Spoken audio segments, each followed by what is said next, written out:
Assalamualaikum warahmatullahi wabarakatuh. Anak-anakku sekalian yang dimuliakan oleh Allah, untuk pertemuan kali ini kita akan membahas sistem gerak pada manusia. Kita mulai saja materi kita tentang sistem gerak pada manusia. Itu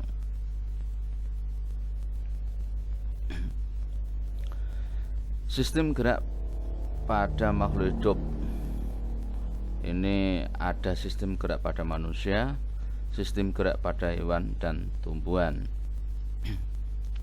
Sistem gerak pada manusia itu bisa juga berupa tulang atau disebut dengan rangka. Yang kedua persendian atau artikulasi. 3 itu otot. Dan 4 adalah upaya menjaga kesehatan sistem gerak. Nanti kita mempelajari bagaimana caranya kita menjaga kesehatan dari sistem gerak kita. Yang pertama tulang atau disebut dengan rangka. Tulang itu ada yang namanya rangka kepala, ada yang namanya rangka badan, ada yang namanya rangka anggota gerak. Anggota gerak itu ada yang namanya tangan, ada yang namanya tulang susun belakang, ada yang namanya ini tulang rusuk dan sebagainya. Terus kemudian rangka kepala itu terdiri dari bermacam-macam tulang. Ada tulang ubun-ubun, tulang kepala belakang, tulang baji, tulang rahang bawah, tulang dahi, tulang pelipis, tulang air mata, tulang hidung, tulang pipi, tulang rahang atas. Begitu juga yang namanya rangka badan, itu ada tulang dada, bulu badan, tulang rusuk sejati, rongga antar tulang rusuk, tulang rusuk palsu, dan tulang rusuk melayang tajuk pedang. Terus pada selangkangan paling bawah itu ada yang namanya tulang usus, tulang duduk, dan tulang kemaluan. Ini bagian bawah. Nah, semuanya ini dibutuhkan dalam rangka menegakkan tubuh kita. Kita lanjut ke persendian atau yang disebut dengan artikulasi. Artikulasi atau persendian itu ada yang disebut dengan sendi mati atau kata lain sinartrosis, sendi gerak diartrosis, dan yang ketiga adalah sendi kaku atau amfiartrosis. Sendi mati itu adalah suatu sendi yang memang betul-betul tidak bisa digerakkan.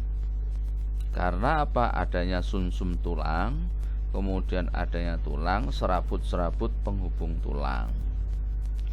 Kemudian sendi kaku adalah sendi yang memang digerakkan bisa, tetapi dia kaku sifatnya. Karena terdiri dari tulang, kemudian tengahnya ini adalah tulang rawan sebagai penyekat antara tulang satu dengan tulang yang lain, tulang atas dengan bawah ini. Kemudian dari tulang rawan ini ada serabut-serabut penghubung antar tulang. Istilah kita mungkin bisa disebut dengan syaraf. Kemudian yang paling bawah adalah sumsum tulang. Jadi yang berwarna putih ini namanya tulang, kemudian yang berwarna kehitam-hitaman ini namanya sumsum tulang. Kemudian ada yang disebut dengan sendi gerak atau nama lainnya diartrosis. Sendi gerak itu terdiri dari sendi geser, sendi engsel, sendi putar, sendi peluru, dan sendi pelana. Begitu. Sendi geser itu contohnya ya seperti tulang lengan. Tuh, geser. Bisa diangkat ke atas dan ke bawah. Itu. Ini ada yang namanya sendi putar, sendi peluru, dan sendi pelana. Yang berikutnya otot. Otot dibagi menjadi 3. Otot polos, otot lurik, dan otot jantung. Perbedaannya yaitu kalau pada otot polos bentuk selnya itu berbentuk gelondong dengan ujung runcing. Otot jantung bentuknya memanjang silindris serta serabut bercabang dan menyapu. Otot lurik berbentuk memanjang silindris dan serabut, ujungnya tumpul. Perbedaan pada inti sel ketiga otot tersebut. Kalau pada otot polos itu memiliki inti sel 1 yang terletak di tengah. Hanya 1 saja terletak di tengah. Otot jantung memiliki inti sel banyak terletak di tengah. Ini banyak, 1, 2, 3, 4 gitu. Ini ya jantung ya, otot jantung di sini. Inti sel. Terus otot lurik memiliki inti sel banyak terletak di tepi jantung.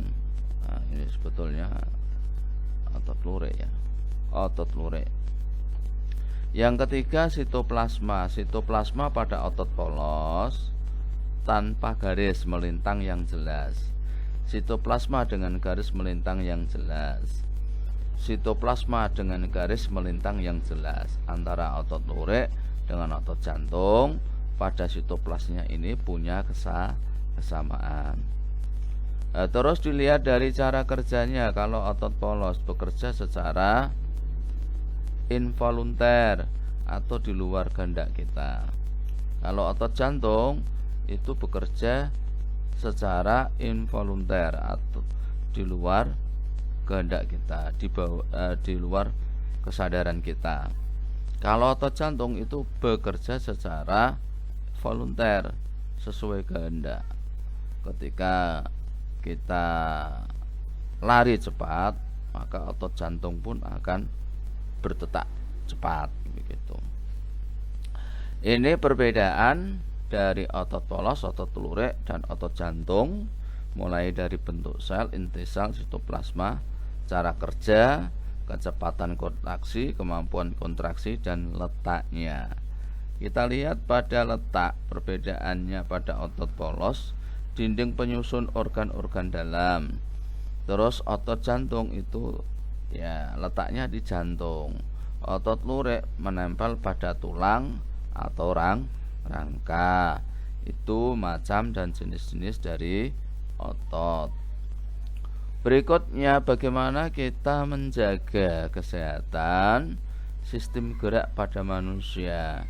Karena apa? Apa yang sudah diberikan kepada kita oleh Allah itu harus kita jaga dengan baik, karena itu merupakan anugerah karunia dari Allah yang harus kita pelihara. Lah cara menjaganya gimana? Ya, 1, berjemur di bawah sinar matahari pada pagi hari. 2, meningkatkan konsumsi makanan yang mengandung banyak kalsium, karena seperti rangka, kemudian otot, tulang-tulang itu membutuhkan kalsium yang banyak. Ketika kita banyak mengkonsumsi kalsium, rangka kita, otot-otot kita akan menjadi kuat, menjadi baik. 3, memperbanyak konsumsi makanan yang mengandung vitamin D. 4, menghindari kebiasaan duduk yang salah. Sebaiknya duduk dengan cara yang benar. Terkadang kalau anak-anak itu duduk, itu ada yang gelasur di meja, ada yang menengadah ke atas, ada yang mungkin membengkok ke kanan dengan cara kepalanya diletakkan di tangan. Nah, seperti itu. Ini cara duduk yang tidak benar. Yang benar bagaimana? Ya duduk di yang tengah-tengah lah, terletak pada kedua posisi kakinya.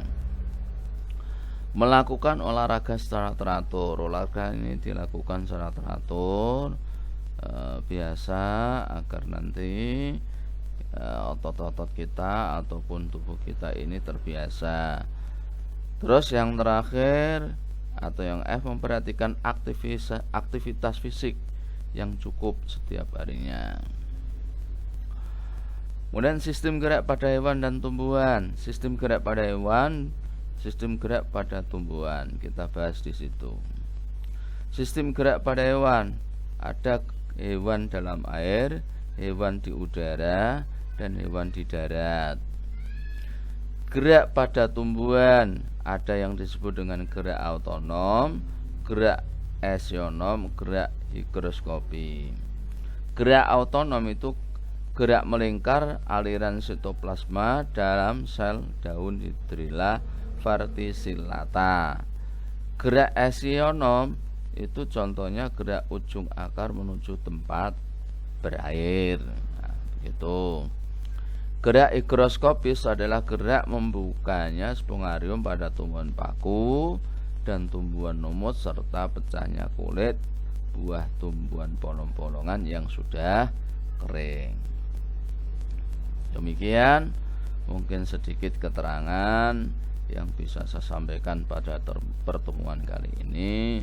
Kurang lebihnya mohon maaf. Saya akhiri, billahi taufik wal hidayah. Assalamualaikum warahmatullahi wabarakatuh.